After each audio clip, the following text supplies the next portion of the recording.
I don't really like the feeling of talking to myself like this. Not when I'm actually focused on it. When I'm listening to the words I'm saying, when I try to actually think about what words to say, I can never get the right ones. Because I know what I want to say. Or at least, I know how I want to convey it. But when I try to find the right words in the right order to put them in, it all ends up feeling more wrong than if I didn't try at all. But maybe that's how this all works, huh? Maybe I'm not supposed to find the right words right now.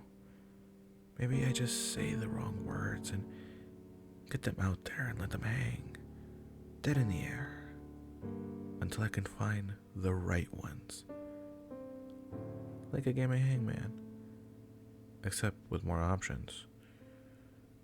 Too many goddamn options. And yet, after all this time, I still haven't found the right ones. Knowing you, that's about par for the course. You always had a way of getting me all confused and making my head spin until I wouldn't know up from down.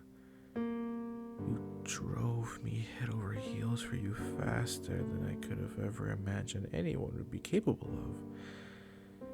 And I loved every second of it. Life was a whirlwind with you. All chaos and excitement and beauty. Living life next to you was exhilarating, and I adored every second of lightheaded dizziness that you gave me. After so long of feeling like that, I couldn't imagine letting you go. How could I picture a life without you when you made everything so much better?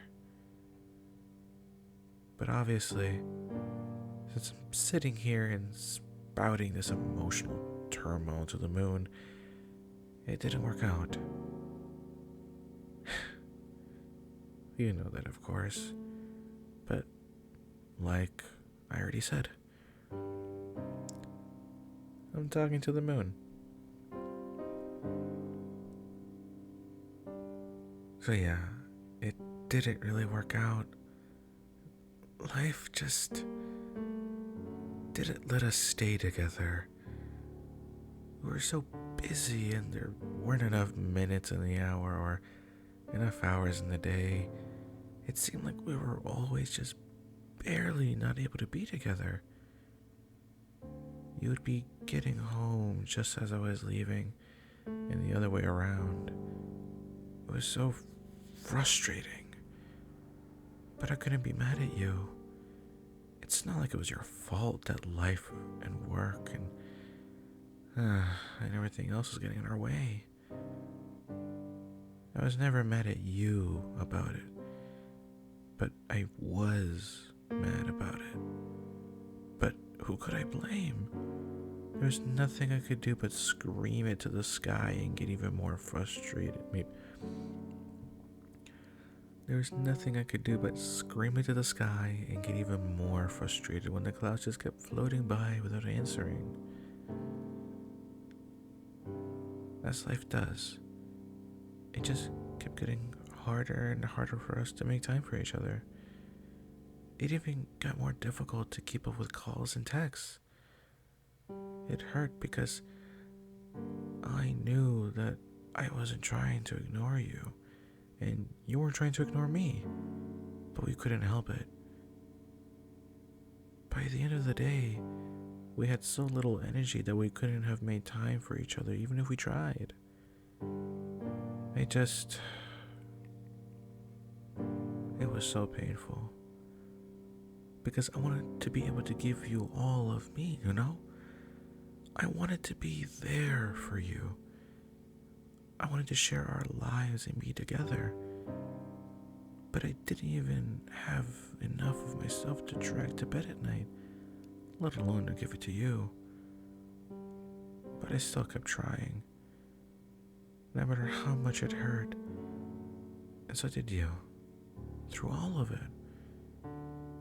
We kept trying even as it got harder. But eventually, we had to face reality and admit that it just wasn't going to work.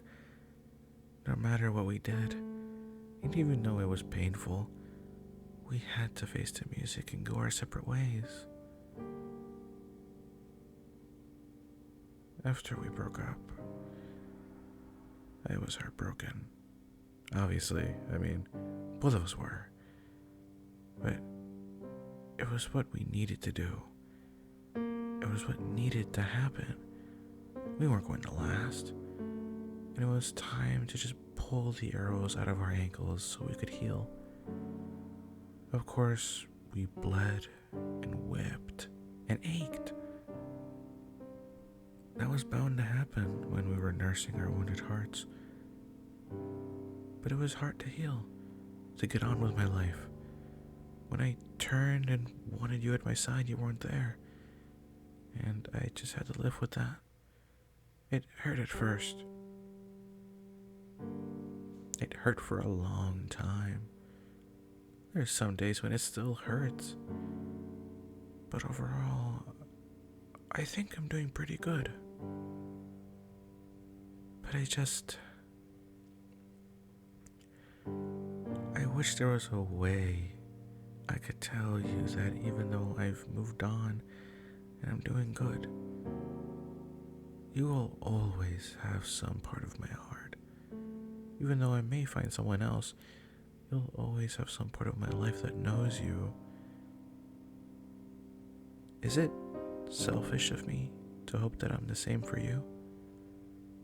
That I hope that you always have some love for me, even if it's just for what we were?